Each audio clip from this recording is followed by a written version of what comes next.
Alors, salut tout le monde. Là, je viens de démarrer la voiture et j'ai la désagréable surprise de voir ça. Comme vous pouvez le voir, le manuel de température est au maximum. Mais c'est une fausse alerte parce que j'ai quand même vérifié s'il y avait du liquide de refroidissement et tout ça. Et il y a du liquide de refroidissement.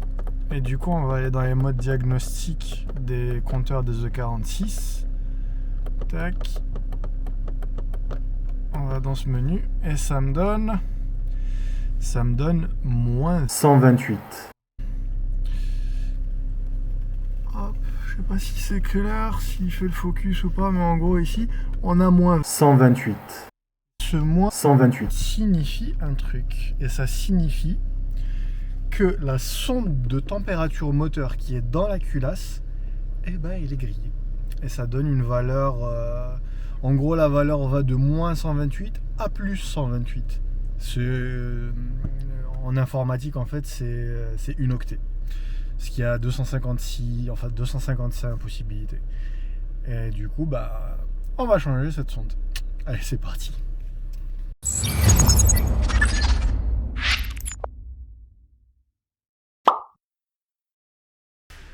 Alors, on est devant la baie moteur et du coup, l'idée, ça va être d'aller chercher la sonde température. La sonde température, il faut démonter le collecteur d'admission d'abord parce qu'elle est à ce niveau-là, à la base de la culasse. Donc, on va commencer à démonter tout ça. Alors, pour info, voilà un 6 cylindres de la famille des M50X, donc M50, 52, 54. Et la sonde de température d'eau sur ces moteurs-là, elle se trouve ici. Elle se trouve en bas du cylindre numéro 6, tout à l'arrière de la culasse.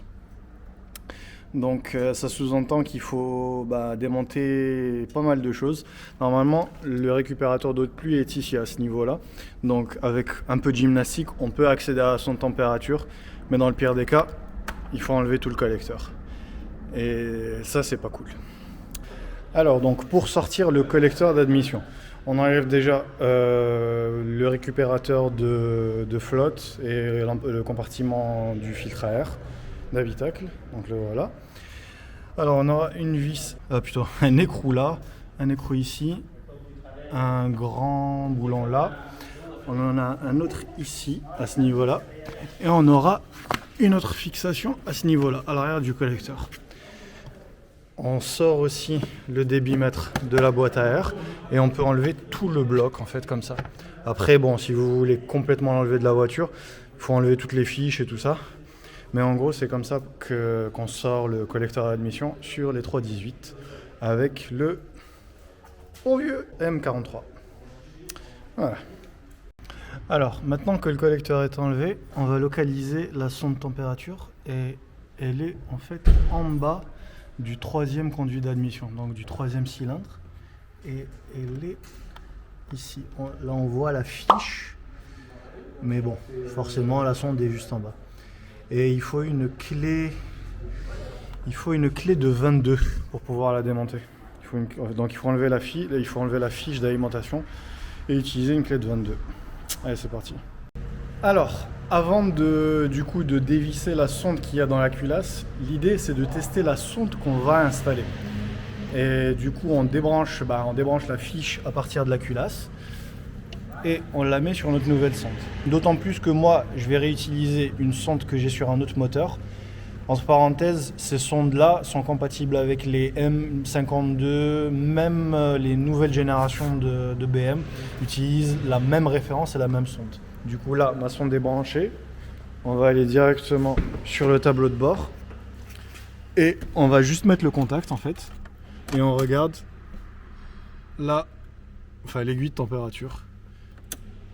Et là, mon aiguille ne bouge pas, ça veut dire que la sonde est bonne.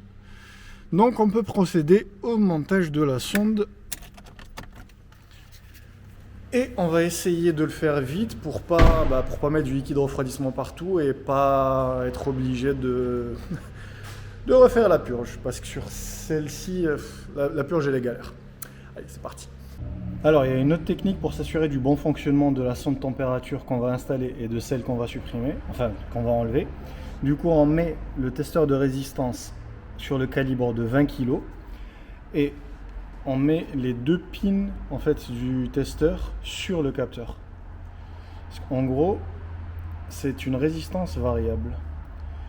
Et là, on doit avoir à température ambiante une valeur de entre 2 kg et 2,5 kg en fait. Voilà. Et on va tester maintenant celui qu'on va enlever et vous allez voir en fait la différence. On passe maintenant au test de la sonde qui est grillée. Et quand on met les 2 pôles du multimètre, il n'y a rien qui s'affiche au multimètre. Ça veut dire que la sonde est grillée. Résistance variable.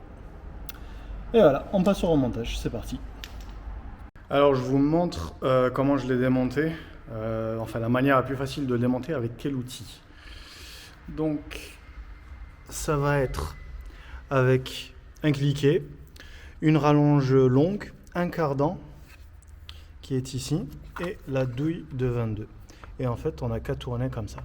C'est très tarabiscoté mais il n'y a que comme ça que ça marche. Donc là c'est bon, j'ai fini de le serrer.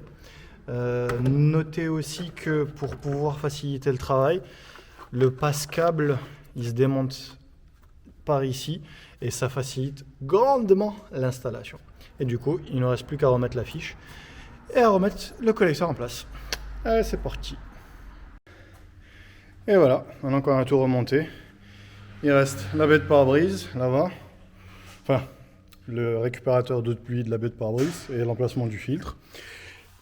Et on est bon. Et c'est comme ça qu'on change la sonde de température sur une 318 CI ou une 318i avec le moteur M43. Et voilà, la voiture est arrivée à température. On a l'aiguillette à la verticale, donc c'est bon. Et ici, on a la température en numérique. Et on est bon. 104 degrés. C'est une 318, elle fonctionne chaude. Elle déclenche à 110. Donc on est bon. Notre sonde de température est fonctionnelle. Voilà. Voilà. Du coup, la voiture est réparée. Et n'oubliez pas, quand l'aiguille est au maximum, ça veut pas dire qu'on a fait un joint de culasse. N'oubliez pas de vous abonner. J'espère que vous avez kiffé. Allez, salut.